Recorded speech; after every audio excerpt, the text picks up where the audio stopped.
ဗုဒ္ဓဦးနေ့နေကုန်အတွက်ဆိုလို့ရှိရင်တော့359ကီ4ကိုအချိန်ဖြစ်ပါတယ်359ကီ4ကိုအချိန်ဖြစ်ပါတယ်ဗျ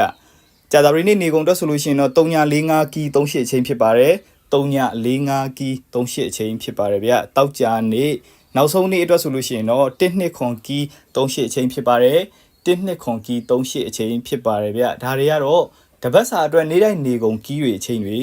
ဖြစ်ပါတယ်ဗျဆက်ပြီးတော့ကျွန်တော်တပတ်အတွင်းလိုက်တဲ့စိတ်ကြိုက်ပတ်တီး၄လုံးလည်းပြောပြပေးခြင်းပါတယ်ဒီတပတ်အတွက်လိုက်တဲ့စိတ်ကြိုက်ပတ်တီး၄လုံးကတော့1356ဆိုပြီးတော့ရွေးထုတ်ပေးထားပါတယ်1356ဖြစ်ပါတယ်ဗျဆက်ပြီးတော့ကျွန်တော်ဗရုံးကျော် break 3လုံးလည်းပြောပြပေးခြင်းပါတယ်ဒီတပတ်အတွက်ရွေးထုတ်ပေးထားတဲ့ဗရုံးကျော် break 3လုံးကတော့3.25 break ဖြစ်ပါတယ်3.25 break ဖြစ်ပါတယ်ဗျ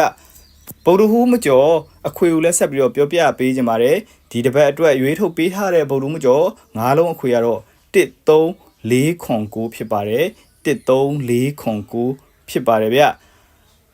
ဒီတစ်ပတ်အတွက်အကြိုက်ဆုံးအတွဲကတော့ကျွန်တော်ညီကိုရွဲကိုကြိုက်ပါတယ်ညီကိုရွဲကိုကြိုက်ပါတယ်ဗျ